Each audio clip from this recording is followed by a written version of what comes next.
MBTI로 궁합을 따지고 싶다는 거 저도 되게 궁금해요. 나도 그럴 수 있었으면 좋겠어. 인간관계를 MBTI로 설명할 수 있냐고, 그게 가능하냐, 이렇게 보면 인간관계에 대한 통찰이 없어도 너무 없는 게 아닌가라는 생각을 지을 수가 없어요.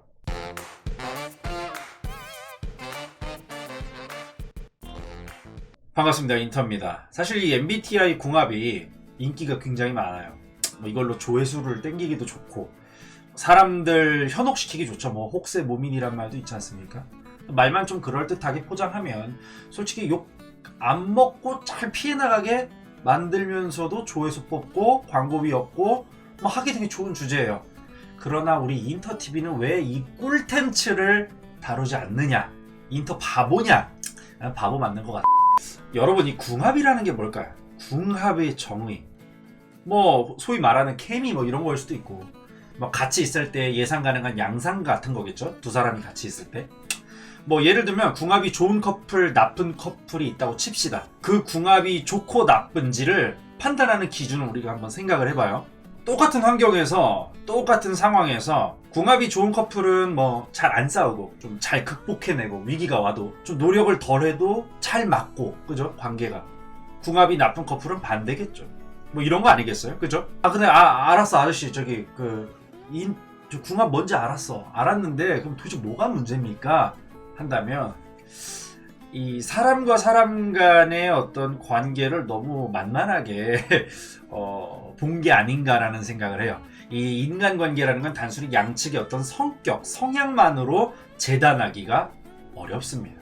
제가 궁합을 다루지 않는 이유, MBTI를 통해서 궁합을 다루지 않는 이유는 여러 가지가 있지만 크게 세 가지 정도로 제가 좀 정리를 해봤습니다. 첫 번째, 잘못된 선입견을 가질 수 있다는 거. 너는 ENTJ고 너는 ISFP니까 너네 둘의 관계는 이럴 것이다. 이게 말이 돼요? ENTJ의 아주 전형적인 특징, ISFP의 전형적인 특징이 두 개가 있다고 쳐. 그리고 그거 두 개가 그 둘을 설명하는 전부야 라면 가능하겠지. 근데 생각해봐요. 세상에 ENTJ의 전형적인 특징을 100% 띄고 있는 인간이 존재할까? 아마 없을걸요? 관계는 사실 의지에 달려있다라고 봐야 돼요. 서로 성향이 다르고 좀 안 맞는 느낌이 있더라도 목표한 바가 같고 약속한 게 있고 서로 합의하고 의지가 강하다면 당연히 사랑해서 결혼해서 애 낳고 잘 살 수 있는 거죠. 근데 이 궁합이 나쁘다라고 이 관계를 시작하기 전부터 얘기를 해. 야, 너네 둘은 안 맞는데 이래봐. 시작하기도 전에 좋은 사람과의 어떤 인연을 놓쳐버릴 수도 있게 되는 거예요. 또는 궁합이 좋다라고 해버리면 사실 이상한 사람인데도 궁합에 눈이 멀어서 잘못된 시작을 하게 될 수도 있는 거니까. 그러니까 이렇게 어떤 관계를 시작하기 전부터 이 궁합을 봐버리면 잘못된 선입견을 가져버릴 수 있어요. 사실 중요한 건 뭐다? 그 사람을 정말 진정하게 바라보려고 하는 그런 의지인데 그런 것들을 좀 잃어버릴 수 있다는 거. 그리고 두 번째, 관계에 노력하지 않게 되어버리는 거죠. 관계라는 건 서로 주고받는 거잖아요. 근데 우리가 궁합이 나쁘다라고 해버리면 어차피 우리는 궁합이 나쁘니까 노력할 의지가 약해지죠. 왜? 우린 노력해봤자 어차피 우리 구리래. 그럼 반대로 궁합이 좋다라고 얘기를 해보자고. 근데 상대랑 너무 싸워. 그럼 어떻게 생각해? 야, 너랑 나 MBTI를 보니까 우리는 환상의 짝꿍이라는데 왜 우리는 그렇게 싸우냐? 너가 문제구나. 너가 이상하네. 원래 너 그 성격 유형이면 나랑 잘 맞아야 되는데 너는 안 맞는 거 보니까 너 이상하네. 이렇게 그릇된 판단할 수 있다는 거예요. 그러니까 관계에 노력을 할 수 있는 의지를 꺾어버리는 거예요. 이것도 아까 말했던 선입견과도 일맥상통합니다. 세 번째로, 잘못된 일반화, 과도한 동일시.